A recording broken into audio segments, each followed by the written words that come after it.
मूर्खता एक ऐसा रोग है जिसकी कोई औषधि नहीं।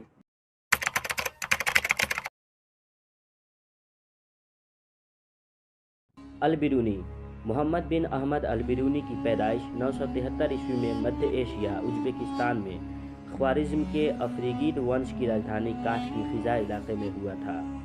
उन्होंने शुरुआत के 25 साल ख्वारिज़्म में ही गुजारे, जहां उन्होंने इस्लामिक शरिया कानून, theology, grammar, mathematics, astronomy, medicine, philosophy और दूसरे साइंस की पढ़ाई की। गजनी के बादशाह महमूद ने जब 1017 ईस्वी में ख्वारिज़्म पर हमला किया, उस वक्त अल-बिरूनी समेत कई फ़िलासफ़र को गजनी ले आया गया और महमूद गजनी के दरबार में दरबारी नजूमी के तौर पर अल-बिरूनी को मुतय्यन कर दिया गया।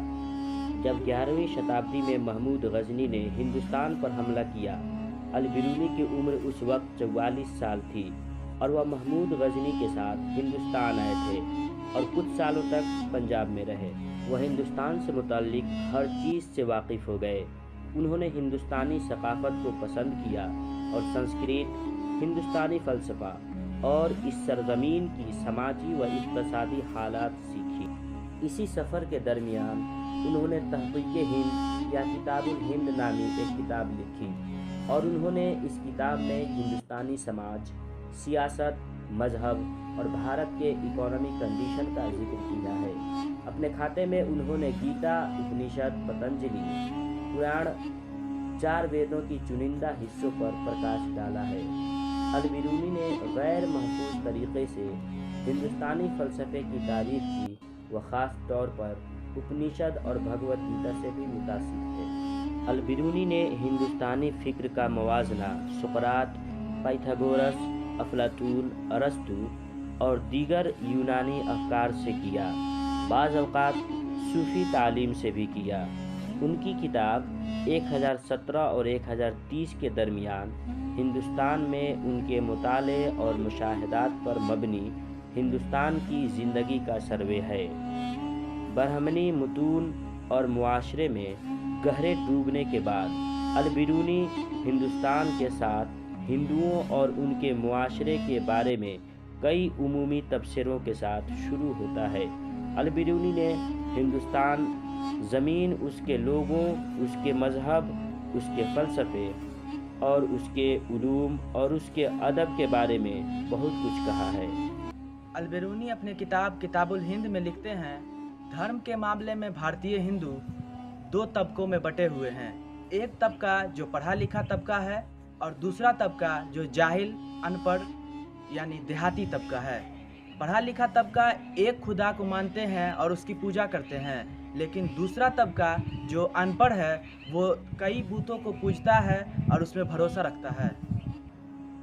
अल-बिरूनी अपनी किताब में भारतीय कानून व्यवस्था के बारे में लिखते हैं, भारत में कानून व्यवस्था तो नरम था, लेकिन गंभीर अपराधों के लिए अंग काट दिए जाते थे। हालांकि ब्राह्मणों को मृत्यु दंड से छूट दी गई थी। अगर कोई ब्राह्मण किसी की हत्या कर देता है तो उसे उपवास, प्रार्थना और दान के माध्यम से पश्चाताप करना पड़ता था।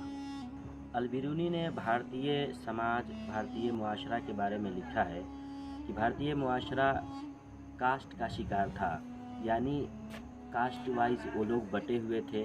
कोई ब्राह्मण था, कोई क्षत्रिय था, कोई दलित था। इस तरह से समाज बटा हुआ था।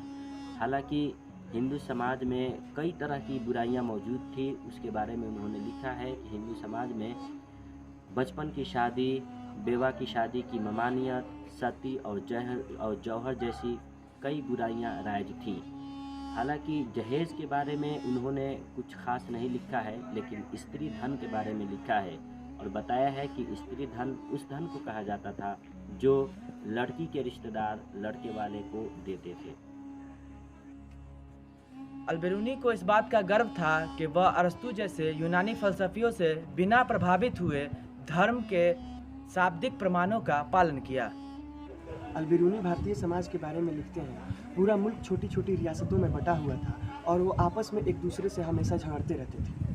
ये रियासतें एक दूसरे से हसद करती थीं और आपस में मुसलसल लड़ाइयों में मसरूफ़ रहती थीं। मालवा, सिंध, कन्नौज और कश्मीर इनमें नुमायाँ रियासतें थीं। अल-बिरूनी को महान फ़िलासफ़र के तौर पर इसलिए भी देखा जा सकता है कि उन्होंने तकाबुली मज़हब का नज़रिया दिया। तकाबुली मज़हब ताकि लोग एक दूसरे मज़हब से कंपैरिजन कर सकें और ये समझ सकें कि चलते हुए रिवाज में कौन सा ऐसा रिवाज है जो समाज के लिए, लोगों के लिए बेहतर है। हालांकि इससे पहले किसी फ़िलासफ़र ने इस तरह के नज़रिया नहीं दिए थे और धर्म को इतने नज़दीक से और इतने बेहतरीन तरीक़ा से समझाने वाला ये एकमात्र फ़िलासफ़र हैं अल-बिरूनी, जिन्होंने हर तरह की चीज़ों को इकट्ठा करके और उनको किताब में पिरोया है।